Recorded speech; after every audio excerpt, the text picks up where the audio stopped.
How's it going, everybody? This is Will Robson. You can check out my work at facebook.com/RobsonInc. Sorry that this video took a little while to upload. I've just been busy drawing comics. So this is the finishing parts of the inks for a book called Meta Rising. And this is page 2 for it. And you can check out the book, because it's on Facebook now. Well, the book isn't, but the Facebook's up at facebook.com/MetaRisingComic, and that link will be in the description below. So, here I'm inking. I really wish I did, as I said before, the negative effect. I shouldn't have made his muscles be the white. I should have made in between the muscles be white, because I just got some... I've been looking at a lot more Neil Adams recently, and lots of John Byrne, and they sort of doing the complete opposite of what I'm doing there. And I've only just started using sort of a brush. I'm using the Frienden brush, just the Frienden brush. I don't really use many of the other ones because I'm quite happy with this one. And if you can see here, I'm using a 0.5 to do everything.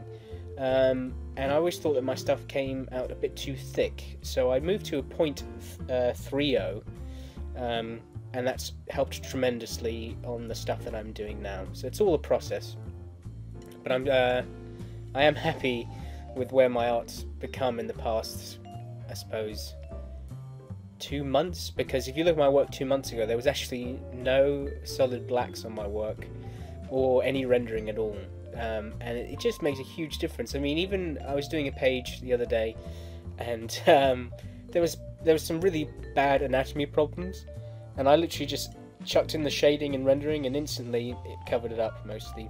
So that hair there, I've been looking at a lot of John Byrne hair. That's not really correct there, but I always loved the way Tom McFarlane drew Eddie Brock's hair, and that's what I was trying to do with this guy.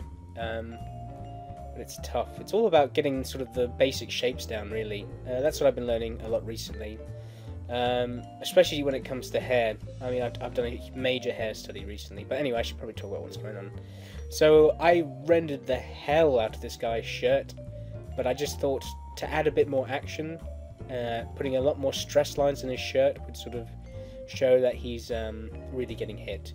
And the only problem is that since I have the sort of attack, sort of action kick lines there, it really covers up his arm, so it looks a bit funny there. This is going to be jumping really quickly around the place because I had to speed up to 2,000 of the speed because this was a 4-hour session. So in total, this page took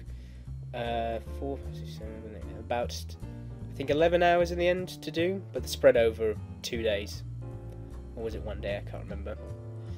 Because it's tough to sit down. You know, you might say, oh, 10 hours of work, that's what I do, but working for 10 hours straight though is very strenuous. I mean, if you want to work in comics, or you want to get better at comics, you got to make it your lifestyle. It's like the same with losing weight. You've got to completely change your lifestyle, and I know what I'm doing now is what I need to do, and I know I won't have to do it forever, is because since I'm still learning so much, and I'm still in the stage of figuring out how to do everything I'm doing is a real sort of test. And I'm constantly, every night I have study sessions, and I know one day I'll get to the point where I'm confident enough in everything that I do that I don't need to spend so much time focusing on studying, and also I'll just get quicker as time goes on as well, which would be great. But I have got a lot quicker. It used to take me 3 days of solid 8-hour work days to get one page done, and now it takes me on a really good day 1 day to get it done. And I'm doing about 5 pages a week right now, working 7 days a week, 12 hours a day, which is nuts, but I need to pay my bills, and you got to do what you got to do to pay your bills, and I could be certainly doing worse things than drawing comics. I really like working on Meta Rising because it's superheroes, and I love drawing superheroes. And I only started doing superhero books at the beginning of this year. I started doing the Standard, written by John Lees, which is a fantastic book, and drawn by John Rector, but I'm taking over half of the work on that. And Meta Rising. Before, I've been doing, I did sort of this action sports thing, and then I did a very short mini thing with Tyler James from Comics Tribe, which was more of like a, it's hard to describe, but it's kind of like an Ocean's 11 type thing, which is all great, but for me, I realised, why am I drawing comics? Well, I love the way people draw superheroes, and I love superheroes. So I realised, well, maybe I should only take jobs on now that focus on superheroes, because that will help me focus on what I want to do for a living, which is draw superheroes. So I think from now on, comic book wise, when it comes to sequential work, really, I'm only going to be taking on superhero jobs, because it's the fun in that. Like, for instance, this page, I have like this guy swooshing here with a gigantic cape, and you know, usually every page you can get to draw like full anatomy of someone's, you know, skin tight costume, and it's just the fun stuff about drawing. And you know, I don't mind drawing the big dialogue pages, because I think that's a challenge to make it interesting. And if you can make the dialogue pages interesting, then you're already well on your way to being a fantastic comic book artist. But that type of stuff can be really fun. But the action stuff always takes much longer, because there's more drawing involved in the action pages, because everyone's in such interesting positions, especially with superheroes. I mean, right now I'm over rendering everything way too much, but I've sort of cut back a bit on the most recent pages. But it's fun for me, and hopefully it's fun for anybody who's following my work, just to see the progression in someone's work that's drawing 12 hours a day, 7 days a week. I mean, if you look at my work every single month, if you look back at my work I did the previous month, it's a huge jump, and that's all just sticking to it. And that's what I heard from an interview with Jim Lee, from obviously everyone knows Jim Lee, but he was on this show with Kevin Smith called Fat Man on Batman, and he was talking about how he decided, right, I want to draw comics for a living, so I'm going to take a year off and to just draw and get better at it. And I'm sort of doing the same thing, except I need to make money, so that's why I'm drawing comics for a living.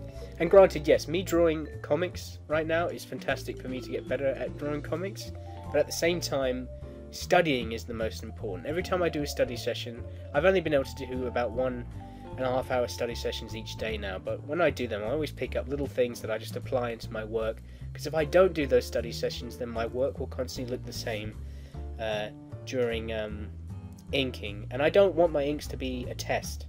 Right now they are a bunch of tests, but I want to get to the point where I'm confident, and I'm building confidence, which is great. See, like that I don't really know how to render metal, so that's all the test there. It's a real, just everything's a trial and error, which can be fun, and it can be scary at the same time. So I should mention as well, this book, this is sort of the preview to the comic. I'll be making issue 1 of this over the summer, which is going to be fun.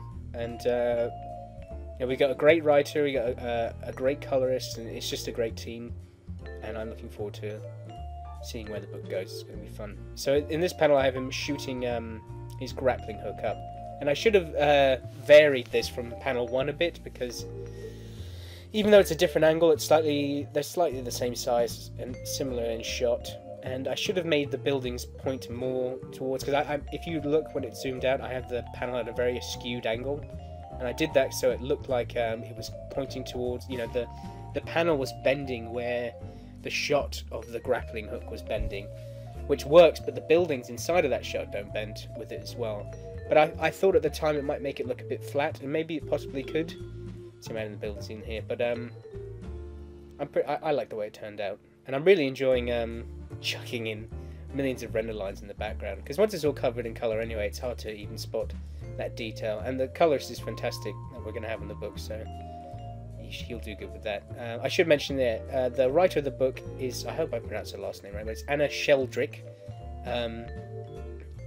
who's a great writer, and then the colorist is, I don't know if I can pronounce his name, but it's Liam Shalhoub, I believe, is his name, and he's worked for Transformers and a bunch of IDW stuff. He actually did the DVD covers to the Spider-Man, the animated series that just came out recently on DVD, and his work I can't wait to see over mine.